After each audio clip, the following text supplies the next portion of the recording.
Hello guys, welcome to my channel.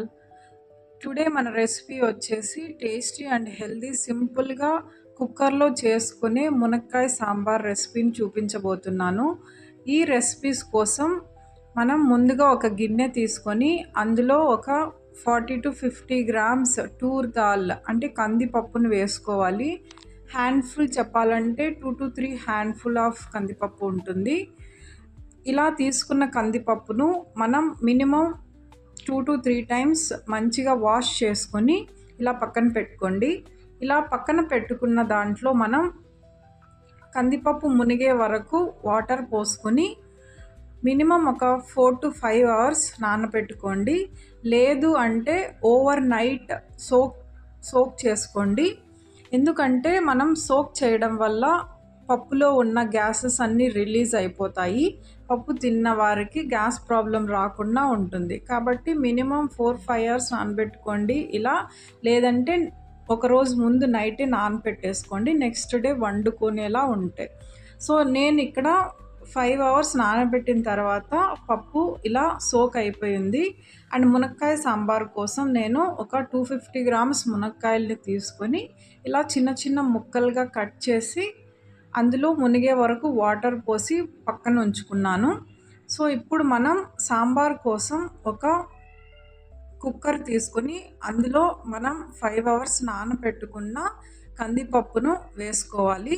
ఇలా వేసుకున్న కందిపప్పులో కొద్దిగా పసుపు వేసుకొని అండ్ పొట్టు తీసుకున్న ఒక 3 వెల్లుల్లి రెబ్బల్ని కూడా వేసుకొని వాటర్ మునిగే వరకు పోసుకోండి. మేక్ ష్యూర్ వాటర్ రిక్వైర్డ్ క్వాంటిటీలో ఉండేలాగా చూసుకోండి, లేదంటే పొంగిపోతుంది. అండ్ ఇలా పప్పు మంచిగా ఉడకడానికి కొద్దిగా ఒక 1/2 స్పూన్ ఆయిల్ అయితే నేను ఇందులో యాడ్ చేశాను. ఇలా యాడ్ చేసిన తర్వాత ఒక 4-5 విజిల్స్ వచ్చే వరకు ఈ పప్పుని ఉడికించుకోండి. ఇక్కడ నేను 4 విజిల్స్ వచ్చిన తర్వాత చూపిస్తున్న పప్పు ఇలా మెత్తగా ఉడికిపోయింది. ఇప్పుడు మనం ఈ పప్పుని ఒక పప్పు గుత్తి సహాయంతో ఇలా పప్పు మెత్తగా అయ్యే వరకు మనం ఇలా మెదుపుకోవాలి. ఇలా మెదుపుకున్న పప్పుని ఇంకొక గిన్నెలోకి ఇలా మార్చుకోండి. అండ్ సేమ్ కుక్కర్లో మనం పప్పు కోసం సాంబార్ కోసం ఇలా పోపు వేసుకోండి. కొద్దిగా ఆయిల్ 2 to 3 స్పూన్స్ ఆయిల్ వేసుకొని అందులో కొద్దిగా మస్టర్డ్ సీడ్స్ వేసుకొని చిటపట అన్న తర్వాత కొద్దిగా జీలకర్రను వేసుకొని ఇలా కొంచెం ఫ్రై చేసుకోండి. ఇలా కొద్దిగా ఫ్రై అయిన తర్వాత అందులోకి కట్ చేసుకున్న ఒక మీడియం సైజ్ ఆనియన్స్ వేసుకొని ఒక 1 minute వేయించుకోండి. ఇలా వేయించుకున్న తర్వాత మనం ముందుగా కట్ చేసి పక్కన ఉంచుకున్న మునక్కాయల్ని కూడా ఇందులో వేసి బాగా కలుపుకోండి. ఇక్కడ నేను 250 గ్రామ్స్ ఆఫ్ మునక్కాయలను అయితే తీసుకున్నా. ఇలా 2 minutes వేయించిన తర్వాత ఇందులో నేను కట్ చేసి సైడ్ ఉంచుకున్న 2 మీడియం సైజ్ టమోటాస్ని అయితే ఇందులో యాడ్ చేస్తున్నా. ఇలా టమోటాలని యాడ్ చేసిన తర్వాత మనం ఎక్స్ట్రాగా పులుపు కోసం టామరిండ్ అయితే యూస్ చేయాల్సిన అవసరం లేదు. ఈ టమోటాస్లో ఉన్న పులుపే సరిపోతుంది. సో ఇలా టమోటాస్ మునక్కాయలు కొద్దిగా వేగిన తర్వాత అందులో టేస్ట్ కోసం కొద్దిగా సాల్ట్, మీ టేస్ట్కి సరిపడా సాల్ట్ అయితే వేసుకోండి. అందులోనే కొద్దిగా పసుపు వేసుకొని ఒకసారి వేయించుకోండి.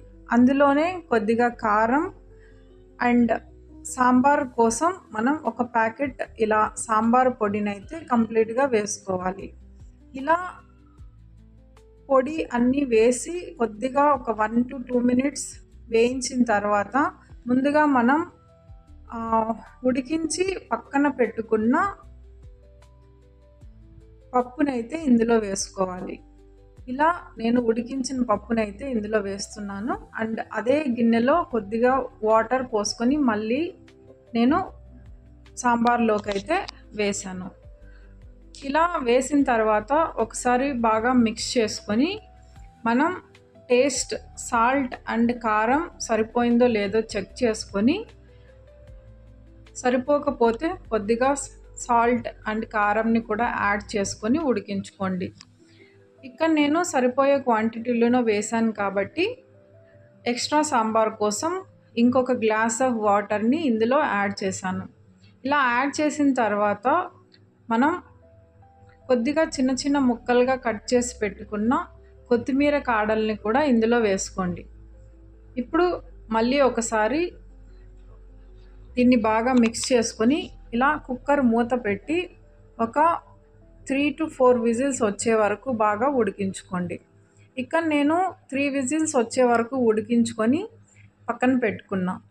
అండ్ గ్యాస్ కంప్లీట్గా బయటకు వెళ్ళిపోయిన తర్వాతే మీరు కుక్కర్ మూతను తీయండి, లేదంటే అది పేలిపోయే ప్రాబ్లం ఉంటుంది. సో ఇలా ఉడికించుకున్న తర్వాత మన టేస్టీ అండ్ ఈజీగా అయిపోయే మునక్కాయ సాంబార్ అయితే రెడీ అయిపోయింది. ఇలా ఒక సర్వింగ్ బౌల్లోకి వేసుకుంటే మన sambar ready. And final garnishing కోసం మనం చిన్న చిన్న ముక్కలుగా కట్ చేసి పెట్టుకున్న కొద్దిగా కొత్తిమీరను కూడా యాడ్ చేసుకుంటే టేస్టీ అండ్ హెల్దీ ఉండే సాంబార్, మునక్కాయ సాంబార్ అయితే మనకు రెడీ అయిపోతుంది. ఈ సాంబార్ వేడి వేడి రైస్లోకి కానీ, చపాతీస్లోకి కానీ, పరోటాస్లోకి కానీ, దోశలోకి కూడా చాలా టేస్టీగా ఉంటుంది. ఇలా చేసుకున్న సాంబార్లో చాలా ప్రోటీన్ ఉంటుంది, దాల్ యూస్ చేసాం కాబట్టి. అండ్ మునక్కాయలు చాలా హెల్దీ. మీరు కూడా తప్పకుండా ఈ రెసిపీని ట్రై చేసి ఎలా వచ్చిందో కామెంట్లో తెలియచేయండి.